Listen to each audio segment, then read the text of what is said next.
Hello guys, how's it going? My name is Dal, and with Season 2 rolling up in just a handful of days, I thought it's a good idea to do some of the more updated rogue guides for 11.1. We've already covered Assassination, and now I want to move on to the spec of Outlaw, which is the only spec of rogue that's actually seeing any big or meaningful changes in this new season, primarily regarding the RNG and the Roll the Bones ability. Plus, it also gains access to the Trickster hero spec, which is finally viable, especially in AoE content with some of the most recent buffs that we saw, and we'll likely see probably additional tuning over these next few weeks. But as of this moment, this guide is going to be the most up-to-date guide on how to pick up your Outlaw rogue and start playing it as quickly as possible, going over the rotation, abilities, cooldowns, gearing, talent builds, and you can find a lot of this information either in the description of this video specifically, especially if you're looking to import talent builds directly, or if you want the written version of this guide, you can find it on our Discord channel over in the Dalaran community Discord, also linked in the description below. But as always, if you want to see more regular updates for the patch 11.1, be sure to follow the channel and subscribe. But otherwise, let's dive right in. So, what is new for Outlaw rogues heading into the patch 11.1? In terms of the core structure of the spec, you're still a playstyle all around, roll the bones, swinging in, saber slashes, pistol shots between the eyes, crack shot, vanish windows, all of those things stay in the game. And you are still going to be playing around the RNG of Roll the Bones. So for the most part, the general structure of the spec hasn't changed. It's still very, very fast paced, although somehow gotten even faster as they're improving the RNG of the Roll the Bones mechanic. This is either a mechanic that is a deal breaker for you and you're never going to play Outlaw Rogue because of the RNG. The RNG gets to stay heading into this next update, but greatly improved, giving you higher chances to roll more than one buff. Rolling a one buff, thanks to some of the different talent changes like Sleight of Hand, giving you higher chances to get additional matches, becoming actually a reasonably good talent to pick up. Plus, with that Tears of Force set, giving us even more chances to gain Roll the Bones, your chances amount to about a, I think it's a 5 buff twice in a row. That can happen pretty regularly, but your chances of rolling a 5 buff went from originally a 1% or 1.5% to a 17% chance, so the odds are in your favor. The chance of rolling a 2 buff is now like a 60 plus chance, 60% bare minimum. So you have a pretty high chance, like an 80% chance or so, to roll anything that isn't a 1 buff, with the 1 buff becoming like an 18% chance once you get the tier set and you make the challenge switch. But the spec in general is going to see more buffs, they're going to have more uptime, more 5 buff uptime, so the spec feels faster, quicker in general in terms of its resource generation, hits a lot harder than generally, and you get to play for a playstyle that for the most part you get to ignore the Roll the Bones mechanic. You just spam Roll the Bones almost on cooldown.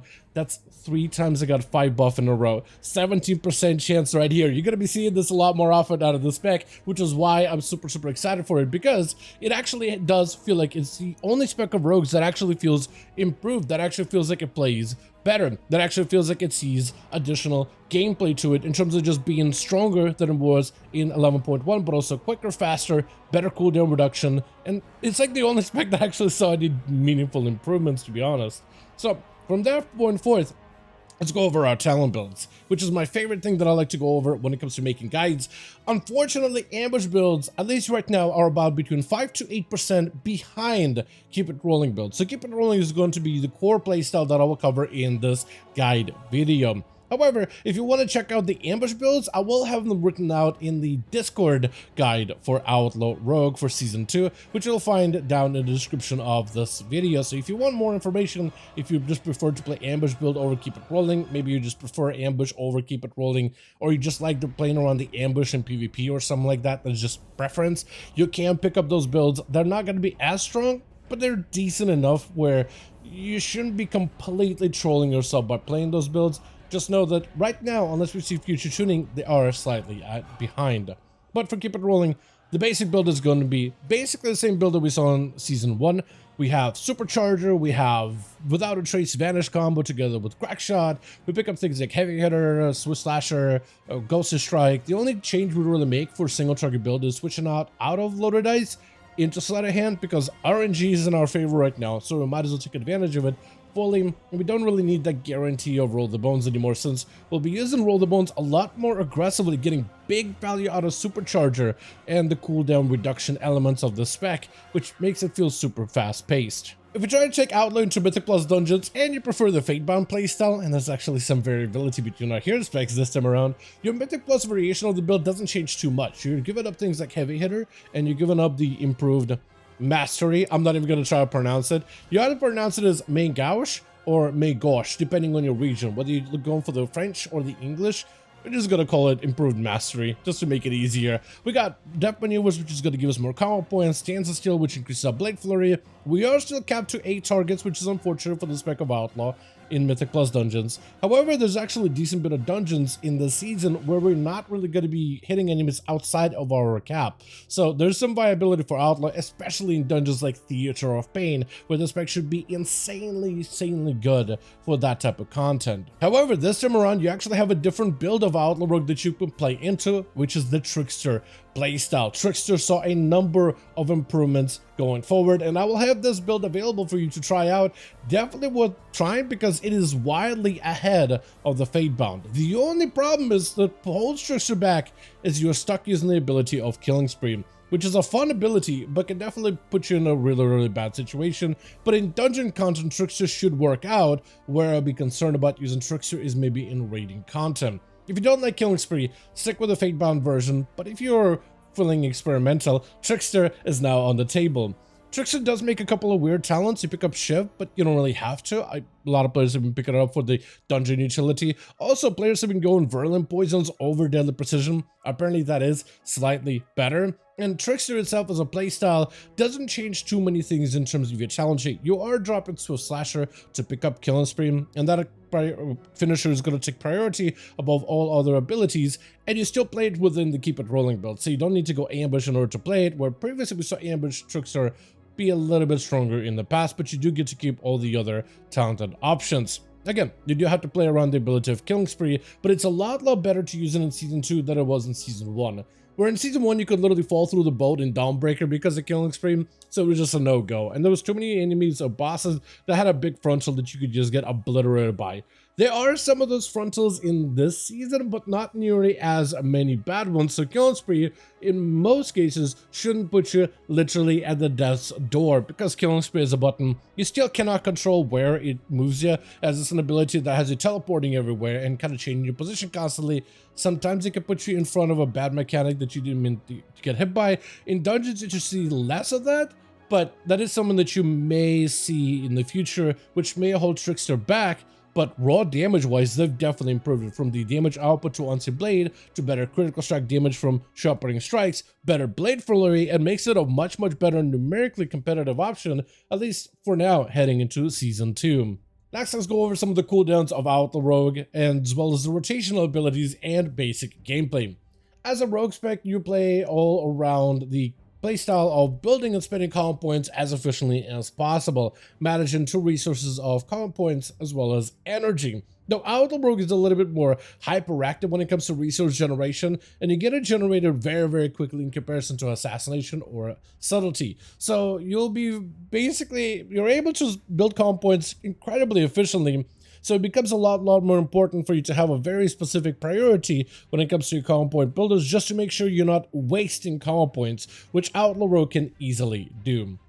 First thing you need to know about the spec of Outlaw is the playstyle itself plays heavily around the passive of Restless Blades. Finisher moves reduce the remaining cooldown of most of your major cooldown abilities by 1 second per combo point spent, unless you have a Roll the Bones buff in order to amplify it. Effective skills are Adrenaline Rush, Between the Eyes, Blade Flurry, Blade Rush, Ghost Strike, Grapple Hook, Keep It Rolling, Killing Spree, Roll the Bones, Sprint, and Vanish. So part of the playstyle of Outlaw Rogue is learning how to use your cooldowns effectively and keeping them on cooldown as much as possible. And this is going to be this section. First one here is just cooldown management of the spec, which is a good portion of the playstyle. But the cooldowns themselves are very simple and straightforward this time around. Things like Blade Flurry is the AoE button. Since Outlaw Rogue does not have an AoE rotation, quote unquote, you just enable the ability of Blade Flurry whenever you're fighting more than one target. And for the most part with Blade Flurry, all you have to do is maintain this buff as much as possible. Roll the Bones is how you get all of your combat benefits in combat. And right now for Season 2, once you acquire your new tier set, which is kind of important, that changes the way Roll the Bones plays, basically start using it whenever you have 2 or less buffs active. Previously, we had to fish for very specific buffs and hold on to them for as long as possible, but with how good our RNG is as an Outlaw rogue, we now just spam roll the bones unless we have a 5 buff, and that's it.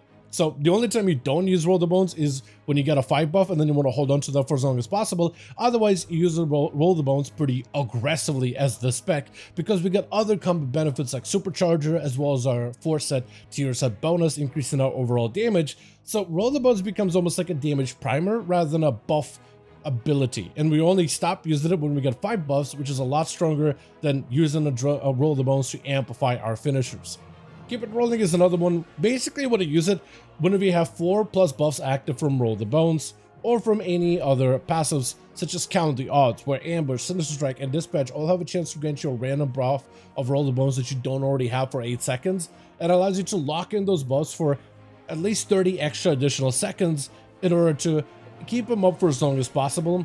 The only time when you have keep it rolling and you have 5 buffs available or 4 buffs or whatever, you can actually use roll the bones once without breaking that lock-in buff combo, as roll the bones will either extend one of those buffs or will add you an additional buff as part of that combination. So it's something that you can utilize, but afterwards you probably don't want to roll the bones because you want to lock in those buffs and hold on to them for as long as possible.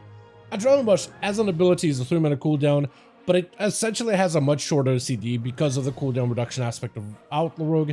It's not as major of a combat ability as Deathmark for Assassination or Shadow Blades for Subtlety. It is an ability you kind of just want to use on cooldown. It doesn't have as big of an impact, but it greatly speeds up your combat capabilities, and it's a button and a buff you kind of want to maintain as long as possible throughout an encounter.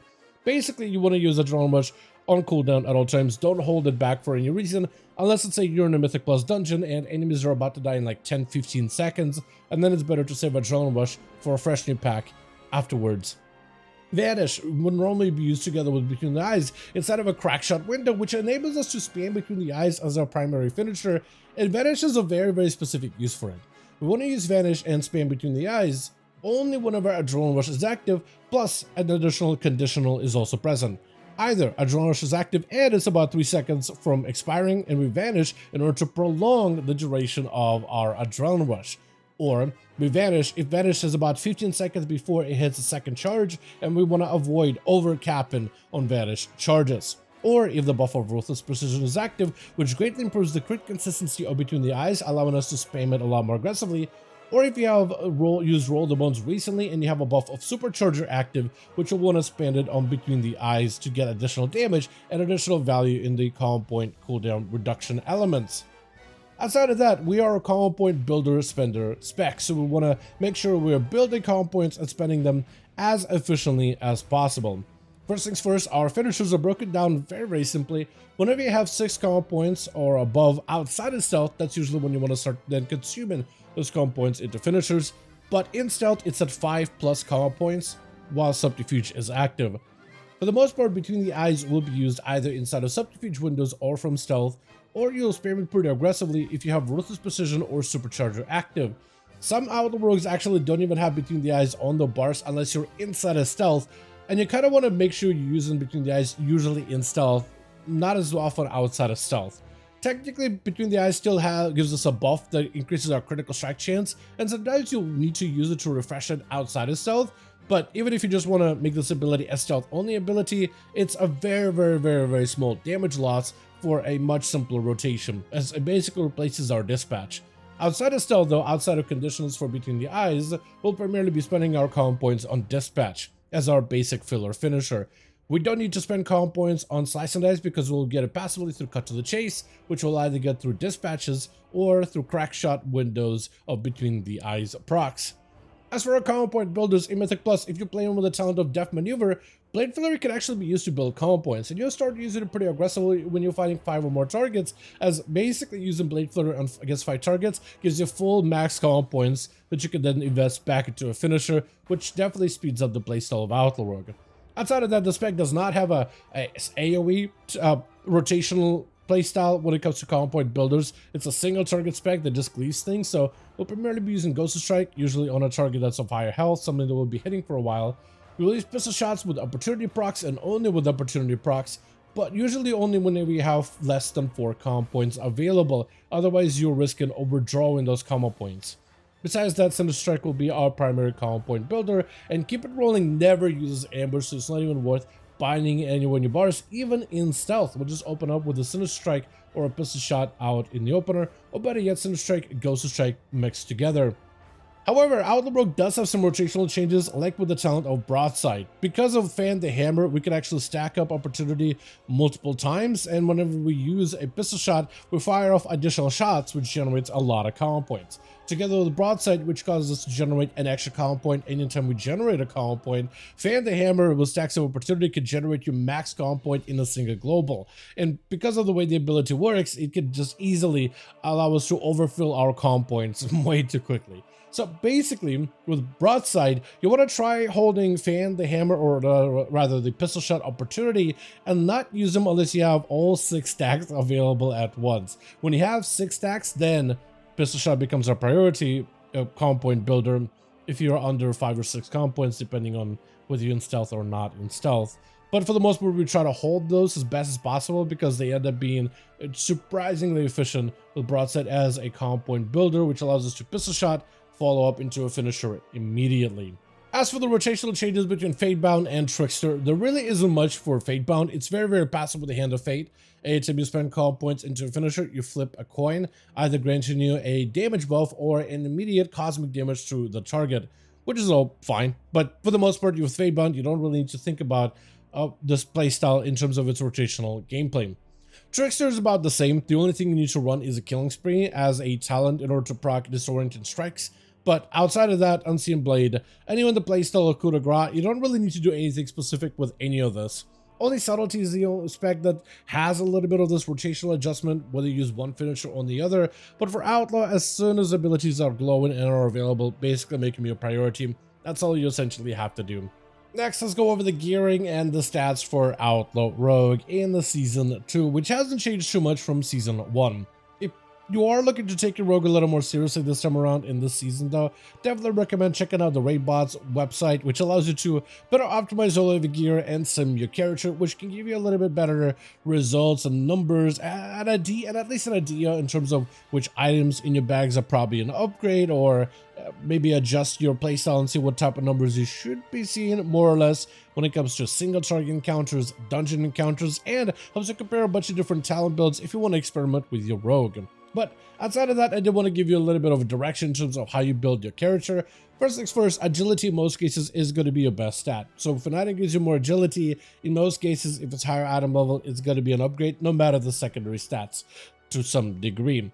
With haste, because you're playing Keep It Rolling, you want to keep it anywhere between 17 to 20% haste, usually the higher the better, but at minimum you want to drop to 17, so in most cases you do want to try to adjust your enchants and gems in order to maintain decent bit of haste. Outside of that, versatility is going to be your ultimately best stat when it comes to raw damage output. This is your best option for overall value increases, and from there on you kind of just go with Critical Strike.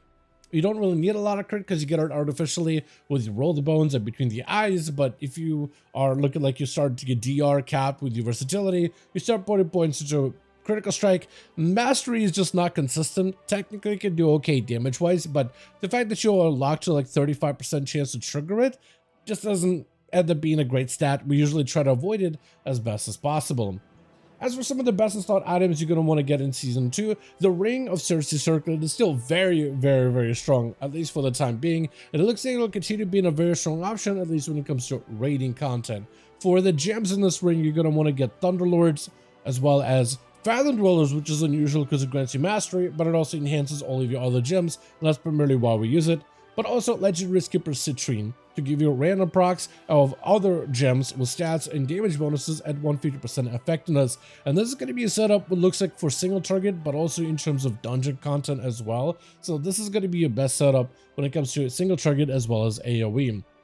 As for some of the weapons and as well as potentially even trinkets you'll be running heading forward into this update, the best weapon combination you're looking for is Galawix's Iron Thumb because it has an additional effect to grant you additional shadow damage plus a decent breakdown of stats, but also Capo's Molten Knuckles, which grants you no secondary stats but a pretty meaty bit of fire damage that also can hit multiple targets with a soft cap of 8 targets, which is going to grant you additional damage. Outside of that, when it comes to trinkets, we got a couple of decent options like Z's Thug Hotline, which spawns Goon Squad members who join in combat, spawning a bunch of them during Bloodlust. It ends up being what seems to be like a decently summoned trinket, at least as of the moment. Though Eye of Kazan, even if it does grant you mastery, it still grants you quite a bit of agility and additional fire damage. As of right now, its summon still pretty good for Outlaw, even if they did nerf it a little bit, but this one may be something that you may want to keep on your radar. Outside of that, Junk Maestra's Mega Magnet is also another decent option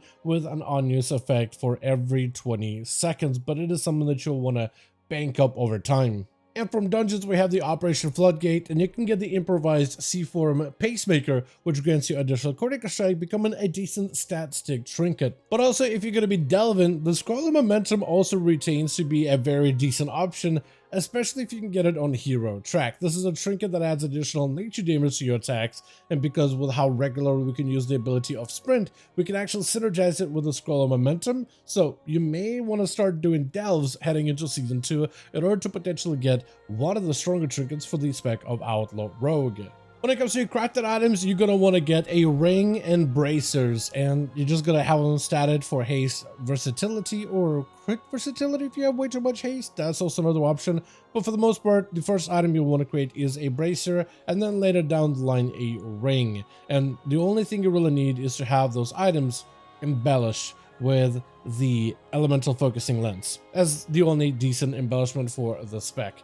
Technically, you could do like a weapon embellishment with the Nerubian enchant, but that would end up being like very minor of a gain within raids or dungeons. For the most part, as Outlaw Rogue, we just want more single target damage, and elemental focusing lens on both ring as well as bracers ends up being, at least right now, the best in slot option available for this spec going forward into Season 2. From there on, we can also talk about enchants and consumables for the playstyle. For your weapons, you'll generally want to go with Authority of the Depths or Crystalline Radiance if you're going to be doing a lot of Mythic Plus content over raiding content.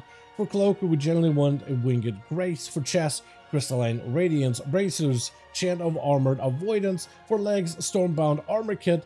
Boots, Defender's March. For rings, generally versatility or haste depending on the stat, but it's generally better to go versatility because you should be able to get haste from other sources, especially with more secondary stats in the second season, but you may make those changes accordingly, or you can always sim your character to find out the best enchants.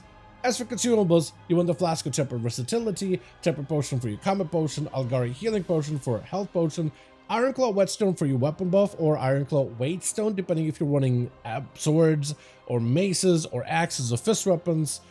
Then you also, if you can afford it, Crystalline Augment Rune, but those are going to be expensive and they do fall off whenever you do go down and get slain in combat. So only use those if you're looking to really min-max your damage, but they do run you up a nice little tab. For food, generally we'll do the Feast of Midnight Masquerade as the raid food. And for our gems, the damage you want to come in the Blasphemite. And for other gems, either Quick Sapphire or Versatile Emerald, depending whether you need more haste or versatility, but those you could also sim out in the Raidbot's website. Lastly, the spec of Outlaw can be made so much easier to play if you play with the right weak auras. And while I don't use a lot of weak auras myself, I do have a handful of them that do end up kind of automating parts of the playstyle and are definitely worth for you to check out. There's the 11.0 or 11.05 Roll the Bones weak aura that is still pretty decent. It at least gives you a bit of an idea of when you should use Roll the Bones. Better check out the weak aura website with Wago to see if it ever gets updated for 11.1, which hopefully it will. But for the most part, you still do want to prioritize Roll the Bones if you have 2 or less buffs, and only not roll when you have 5 buffs. But the weak aura can at least help you remind you whenever you do have a bad buff combo. Otherwise, Keep It Rolling is another good one. It just lights up whenever you have 4+ buffs available. Very simple weak aura. Between the Eyes, Crackshot just helps to track the Between the Eyes ability and let you know when it's available and when you should be spamming it. That's really about all it does. as well as a scroll of momentum tracker if you do pick up the scroll of momentum over from the devs, which you can find all of those weakers in our written version of the guide over in the Discord, which you'll find links to in the description of this very video.